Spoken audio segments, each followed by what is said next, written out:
if you see in day-to-day life, we see the word sadhu from very beginning when we are born, So we see very primary three understanding about the understanding of people about the word sadhu, the very primary understanding. Just like we see in the community, if somebody is, truthful and non-violent, then we say, "Arey, ye sadhu aadmi, isko chhod do." I mean, don't mess with him. So we put him in a sadhu category just because he is Jio or Jino do Adyat na Madyat. He just follow his routine. Second understanding, people see that sadhu means one should sacrifice something for the others, like property or maybe his, his health or maybe his life. Recently, we have seen in COVID, one RSS member, an 86-year-old man, he was COVID patient and somehow he got a bed. But when he saw that one 40-year-old patient, his relatives were fighting for a bed and there was no bed, so he said, no, give my bed to him because I have already lived my life. But this person needs life because he has responsibilities to fulfill. And this actually man died after 3 days at home.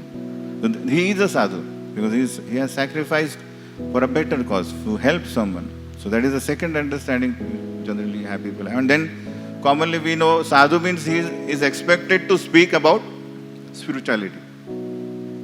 So this is the three primary understanding which any common man will come to without going through the scriptural readings.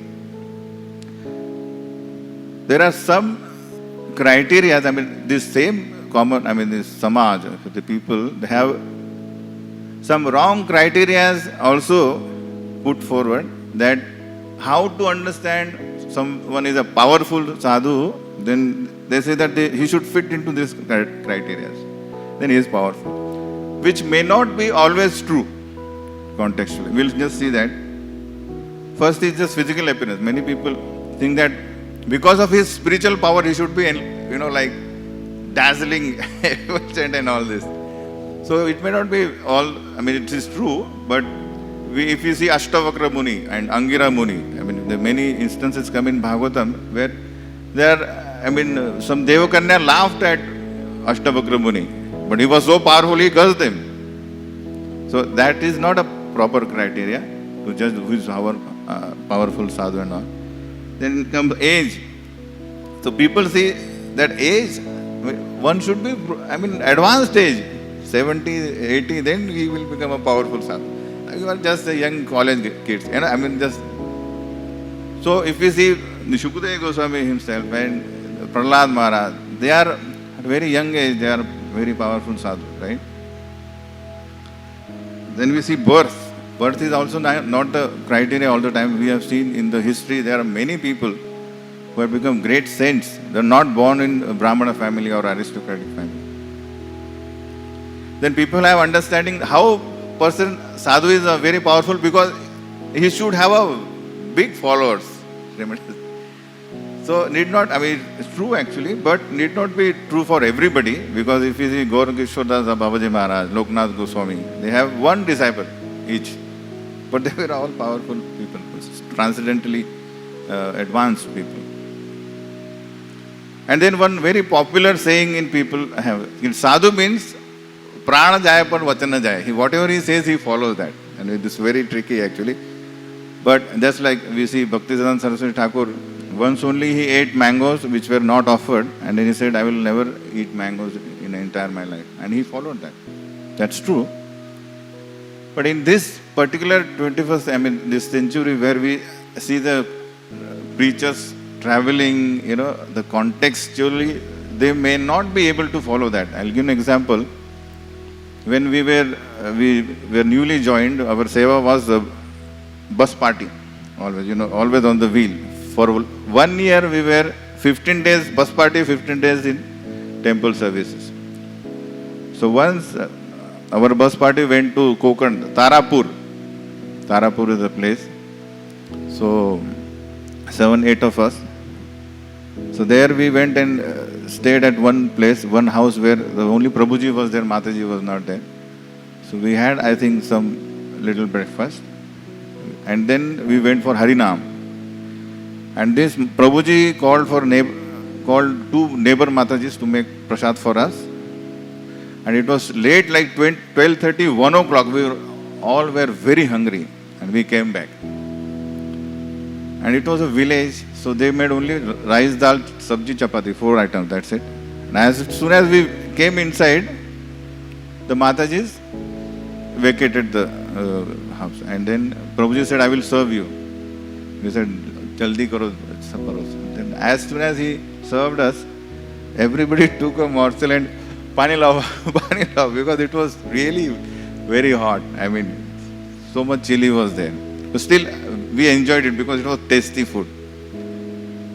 But in our group, there was one person who was a non-spicy person. But I saw that he is also eating. He's also eating, and with every morsel he is drinking water. And he's the senior most. So I was really confused. How is it possible? I mean, how he is doing that? So I couldn't resist. Then after prasadam, I asked him, Prabhuji, you are a strict non-spicy person. Then you should have asked him, Prabhuji, I can't eat it, make it, So dal was also spicy because there was no option at all. So he ate it. So he said, look, we are guests. We are sadhus and we are guests at somebody's house. And we should see the situation that he has no, right now he has no wife, she can cook immediately. And if I say that, oh, I am non-spicy person, I will not eat, I will fast, then that is very embarrassing for that host, right? He will put off, faith in the kya sadhu hai.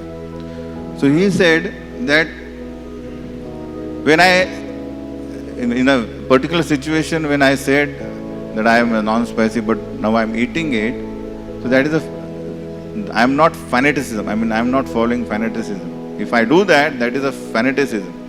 And if now and then, if somehow some non-spicy comes and I keep eating, that is lunatic.